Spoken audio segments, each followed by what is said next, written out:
The rain drummed steadily against the tall, arched windows of the Delacroix Holdings headquarters, a rhythmic patter that echoed the tension inside the conference room. The board sat in an oval of gleaming mahogany, polished to a mirror sheen. At the head of the table, Loretta Vance leaned forward, her pale hands steepled beneath her chin, her diamond-studded cufflinks catching the soft light. "This is not a laboratory experiment anymore, Cassandra," Loretta said, her voice calm but edged like a sharpened blade. "Delacroix is preparing to enter the global market. We need leadership that knows how to scale. Not a chemist with a dream." Cassandra Rivers sat stiffly, her posture perfect despite the tightening knot in her stomach. She'd been here before, meetings with skeptical investors, nervous partners, even unfriendly journalists. But this was different. This was war. And the woman firing the opening shot wasn't just a corporate superior. Loretta was her mother-in-law. For 7 years, Cassandra had worked alongside her husband, Julian, and Loretta's executive team to transform Delacroix Holdings from a struggling biotech startup into a rising industry star. Her groundbreaking formulas in regenerative nanotechnology had attracted the attention of government agencies and Fortune 500 firms alike. But now, as the company stood on the cusp of a global expansion, she was being pushed aside. Julian shifted in his chair next to her. His eyes met hers briefly, full of quiet desperation. "Mother, maybe we should reconsider." "No, Julian." Loretta cut him off with a raised bomb. "This decision has been thoroughly vetted by the board. Cassandra's contributions have been valuable. But they're no longer aligned with our strategic goals." Her words, dipped in faux professionalism, struck like barbed arrows. "I'm not just a contributor," Cassandra said, her voice calm but electric with restrained emotion. "I'm the co-architect of the very platform you're scaling. Without the tech I developed, there'd be nothing to globalize." Across the table, a woman in a crisp ivory suit flipped her folder shut with a flourish. Eloise Marquette, Loretta's newest recruit. A polished consultant with an Oxford pedigree and a history of corporate takeovers. She gave Cassandra a cool, practiced smile. "Which is why we want you to step back with grace," Eloise said smoothly. "You'll be generously compensated for your transition. But moving forward, R&D will report to me." Cassandra stared down at the sleek folder that had been slid her way. It wasn't just a severance package, it was a dismissal wrapped in a legal muzzle. A non-compete clause, confidentiality agreements, exit protocols. All designed to neatly erase her from the company's future. She glanced around the table. Men and women she had once brainstormed with, sweated through product launches beside, clinked glasses with after long hours, all avoiding her gaze now. Cowards in expensive suits. "And if I decline?" she asked evenly. Loretta's expression didn't change. "Then we'll have no choice but to enforce your contract. You'll be barred from biotech for 5 years, and subject to substantial penalties." It was a trap. And Cassandra knew it, because she'd helped design it. Back when she trusted Loretta. Back when she thought protecting the company meant protecting them both. Julian looked at her, his lips parting, but no words came. The man who had once stayed up with her in the lab until sunrise, who had promised to stand by her no matter what, now sat mute, cornered by loyalty and fear. Cassandra gave a small nod. "Then I'll need time to review this with legal counsel." "Of course," Loretta said, gesturing as if offering a favor.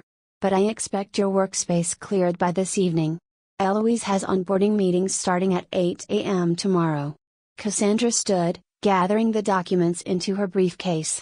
Her movements were slow, deliberate, and when she looked up, her eyes flicked briefly to Eloise. "Enjoy my lab," she said coolly. "You might find it empty." She left the room without another word. The elevator ride to the ground floor was an endless fall. Reflections of her face ghosted across the steel doors, tight-lipped, controlled, but barely concealing the fury beneath.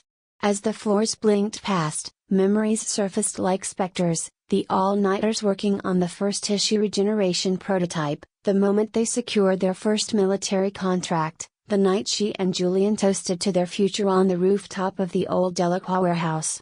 And now, this. She reached her office to find boxes already stacked beside her desk. As if her agreement was a formality. As if they had already erased her. Sitting down, She ran her hands across the wooden desk surface, still faintly nicked from a dropped soldering tool during a particularly intense trial phase. Her fingers paused at the corner drawer. Inside lay a small titanium flash drive, a contingency she had prepared months ago. Cassandra had long suspected that Loretta's growing unease with her influence might turn hostile. So she'd begun quietly filing her research patents under her own name, licensing them back to Delacroix on short-term agreements, ensuring she never fully relinquished control. Each formula, each dataset, each design schematic, it all belonged to her. Her phone buzzed. A message from Julian. "I didn't know she would do this. Please talk to me." She stared at the screen, unmoved. Julian had once been her fiercest supporter. Now, he was an echo of himself, a strategist so obsessed with pleasing his mother that he'd forgotten his own spine. She didn't reply. Instead, Cassandra grabbed her coat, the flash drive, and her remaining personal items. As she stepped into the lobby, the receptionist gave her a nervous smile. "Dr. Rivers. Are you okay?" Cassandra paused. Then, with a smile that didn't reach her eyes, she replied, "I'm more than okay. I'm just getting started." Outside, the rain had slowed to a drizzle. The city pulsed with light and motion, uncaring of boardroom betrayals or corporate coups. But Cassandra wasn't thinking of revenge. Not yet. She was thinking of how best to reshape the world that had tried to discard her. And she already knew where to begin. The neon lights of the city shimmered on the slick pavement as Cassandra Rivers walked with measured steps toward a nondescript glass tower in the heart of the financial district. The sign out front read Wexler and Hayes, Intellectual Property Law. To the average passerby, the firm looked like any other corporate legal office. But to Cassandra, this was the first battleground in a war she had no intention of losing. Inside, the atmosphere was clinical, marble floors, minimalist decor, and the quiet hum of precision. A receptionist greeted her with practiced efficiency and offered her coffee, but Cassandra declined. She didn't want warmth or caffeine. She wanted strategy. Marcus Wexler greeted her in his office with a nod. A man of sharp suits and sharper instincts, he had represented some of the top inventors in the country. He didn't waste time with pleasantries. "You finally ready to move?" he asked, motioning her toward a sleek leather chair. "I'm done waiting," Cassandra replied, her tone like steel wrapped in velvet. She reached into her coat pocket and placed the titanium flash drive on the table. "Everything we talked about. It's all here." Marcus picked up the drive with a faint grin. "I always tell clients, protect your genius like it's your life. Looks like you took that advice seriously. For the last 3 years, I've filed every patent under my name," Cassandra said, crossing her legs, her eyes focused. "Formulas, prototypes, digital designs. I kept the licensing to Delacroix flexible, renewable every 6 months. I wanted to protect the company if I ever left." Marcus smirked. "Turns out you were protecting yourself. Loretta assumed I was too naive to plan for this," Cassandra said, voice steady. "But I knew she'd come for me eventually." They spent the next 4 hours reviewing every document, licensing agreements, patent filings, time-stamped lab records, even internal communications Cassandra had archived as backup. Her digital footprint was airtight. Marcus nodded approvingly as he moved through each file. "They can't legally use any of this without you," he said finally, sitting back in his chair. "They can claim whatever they want in the media, but if they push out even one product based on your formulas, they're in violation. And if they try to retroactively claim ownership, the contracts will crush them. They're planning a global product launch," Cassandra said, leaning forward. "Based on my nanocellular replication algorithm. Without that, their tech is nothing more than wires and gases." Marcus's eyes gleamed. "Then we wait. When they announce, we strike." The following week passed in a flurry of focused chaos. Cassandra relocated to a modest yet modern apartment in a revitalized industrial district. Floor-to-ceiling windows overlooked the skyline, but she barely noticed. Her days were filled with meetings, quiet coffee shop encounters with biotech investors, dinners with innovation fund managers, Zoom calls with labs looking to pivot into the nanomedicine space. Every night, she reviewed her files like a general reviewing troop positions. She cross-referenced her patents with Delacroix's known product pipeline, identifying every dependency. It was all falling into place. Meanwhile, Delacroix's PR machine roared to life. Loretta Vance made headline after headline, her face beaming in digital articles and glossy print spreads. The messaging was clear: new era. New leadership. Eloise Marquette was cast as the visionary set to revolutionize R&D. Not once was Cassandra's name mentioned. Not once. Julian sent messages, often late at night, always short. Please talk to me. This isn't what I wanted. Let's fix this. She ignored everyone. He had stood by as his mother erased her. Let him sit in the silence now. One evening, while reviewing the licensing ledger from a patent consortium she used to work with, Cassandra came across a note and a footnote, an update to a global registry. Delacroix Holdings had filed an early product use notice based on a component from one of her newest algorithms. She felt the flicker of fury, then a cold, triumphant calm. They just made their first mistake, she muttered, dialing Marcus. Days later, Cassandra sat in a quiet corner of the Wexler and Hayes office, watching a live stream of Delacroix's global product showcase. The room was packed with investors, press, and potential partners from 5 countries. Loretta took the stage, poised and confident in her navy suit and pearls. Today, she declared, marks a turning point in regenerative technology. Delacroix Holdings is proud to unveil the NeuroCell line, a system designed to accelerate neural repair at the cellular level, giving patients faster recovery, improved outcomes, and hope where none existed before.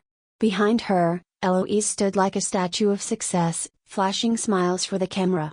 Cassandra tilted her head. Every slide, every schematic, was hers. The final straw came when Loretta introduced Eloise as the lead developer of the cellular mapping interface, a phrase lifted directly from Cassandra's earliest prototype white paper. That was the moment. She turned to Marcus, who sat beside her, already typing. Send it. Within minutes, every journalist, investor, and biotech regulator in the Livestreams network received a press release. Legal challenge filed against Delacroix Holdings. Cassandra Rivers, inventor of key technologies used in NeuroCell, initiates patent review and revocation proceedings. The reaction was immediate. In the live stream, Cassandra watched as phones began lighting up across the venue. Investors looked at each other. Some left the room entirely. Loretta's smile faltered. Eloise whispered into someone's ear. A low ripple of uncertainty began to spread. Then a voice from the press gallery cut through the tension. Ms. Vance, the reporter asked, can you confirm that the NeuroCell system's core technology is still under an active license from Cassandra Rivers? Loretta opened her mouth, but no sound came out. Cassandra stood, shutting her laptop. Time to go, she said to Marcus. As they exited into the rainy street outside, Marcus grinned. That was a hell of a first shot. Cassandra gave a small smile. I haven't even started yet. 2 days after the legal bombshell dropped, Cassandra Rivers stood in the hallway of a sleek midtown biotech accelerator, staring at a wall of glass etched with the logos of companies founded on innovation. Some had soared, others fizzled out, but each one had carved a mark into the future. She was about to do the same. Inside the meeting room, 4 senior partners from Apex Neurotech Ventures waited, their demeanor sharp and curious. Cassandra entered with calm purpose. She wore no lab coat, no tech bro hoodie, just a tailored burgundy power suit and a focus that lit the room like a furnace. Beside her, Marcus Wexler wheeled in a secured case holding hard drives and documentation, her arsenal. As introductions were made and coffee poured, Cassandra launched into her pitch.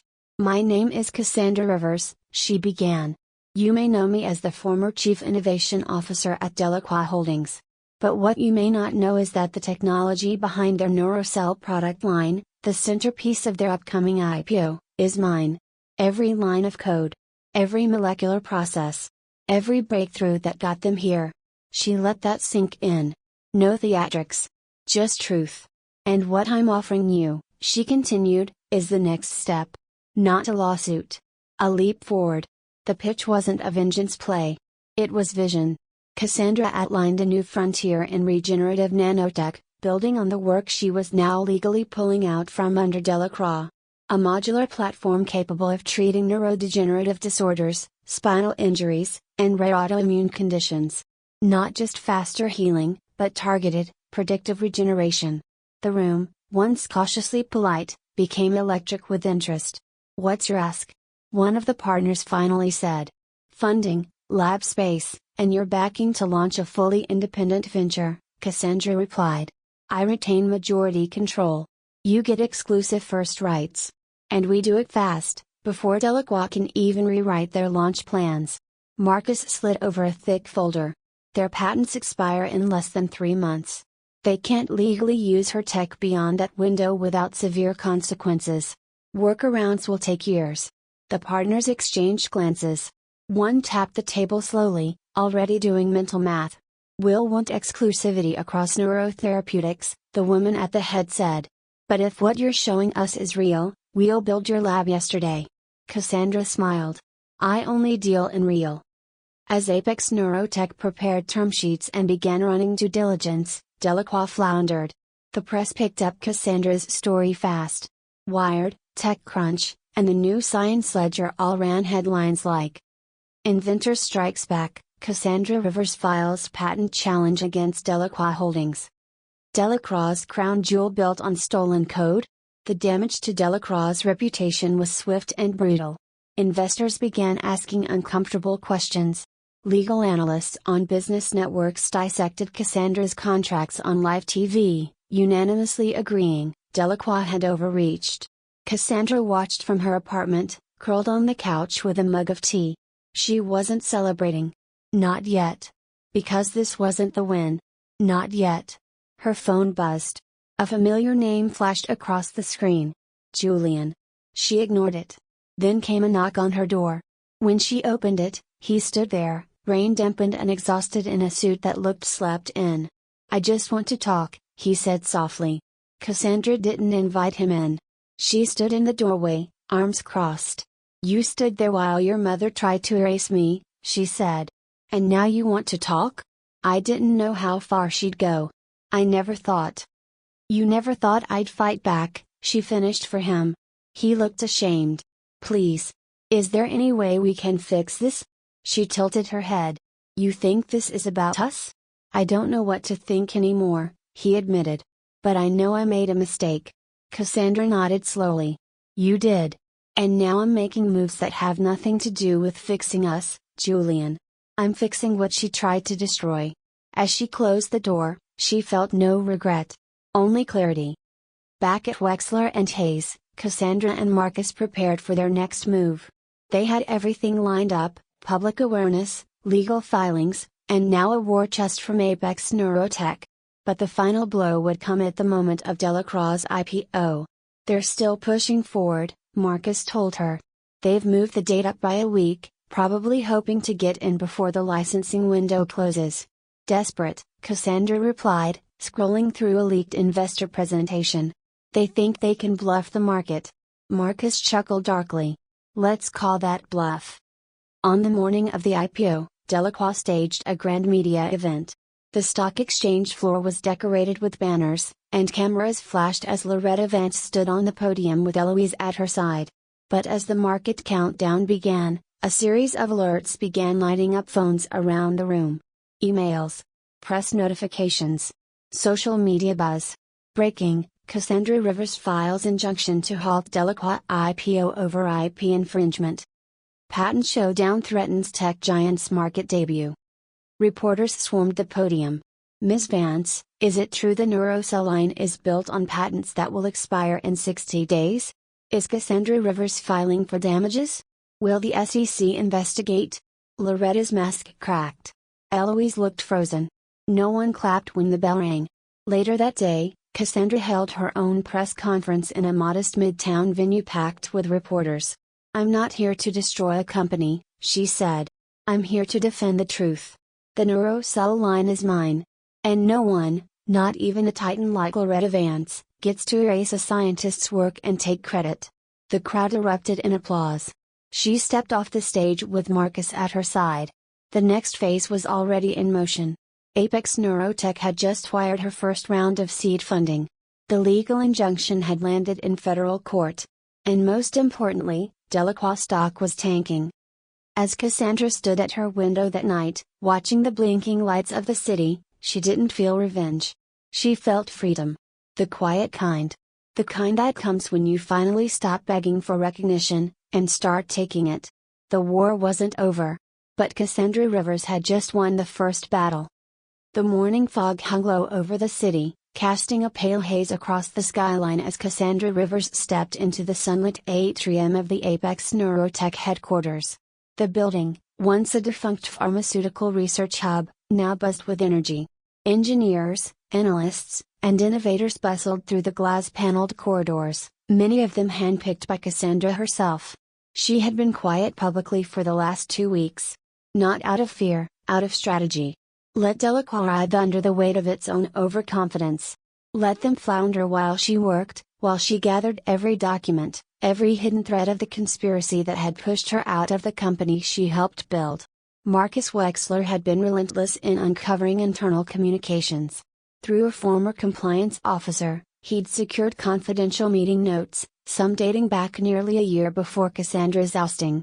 They painted a clear picture, a long orchestrated effort by Loretta Vance and her protégé Eloise Marquette to remove Cassandra from the board, quietly reassign her research, and present the breakthroughs as their own in time for a lucrative IPO. What neither Loretta nor Eloise expected was a mole. Margot Penn, former assistant to the Delacroix legal team, reached out one night through a secure email. "I didn't know what they were planning at first," the message read. "But I've seen enough now to know it's fraud. I have the files. I want to talk."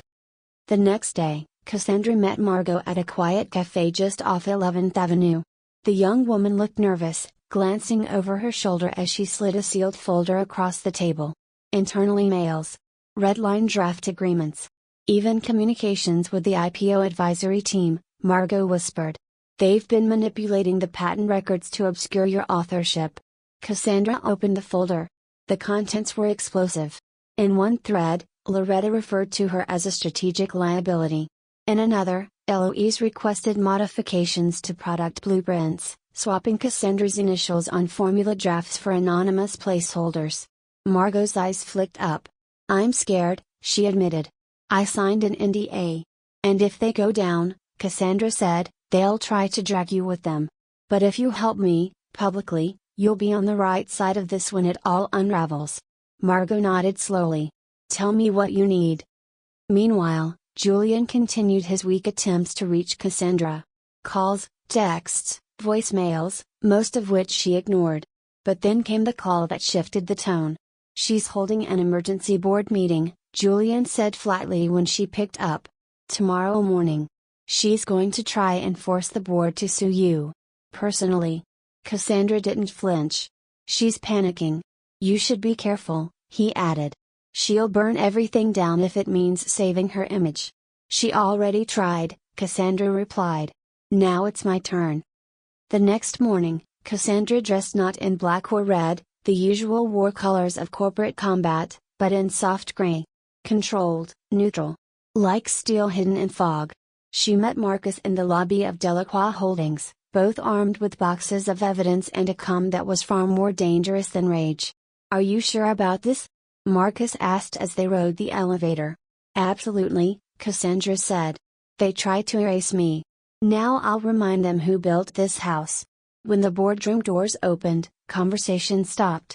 Loretta Vance stood at the head of the table, her expression one of regal outrage. Julian sat at her right. Eloise at her left. The rest of the board turned toward Cassandra with a mix of curiosity and concern. "This is a private meeting," Loretta began coldly. "No," Cassandra said, placing her files on the table. "This is a reckoning." Marcus stepped forward, distributing copies of the compiled evidence.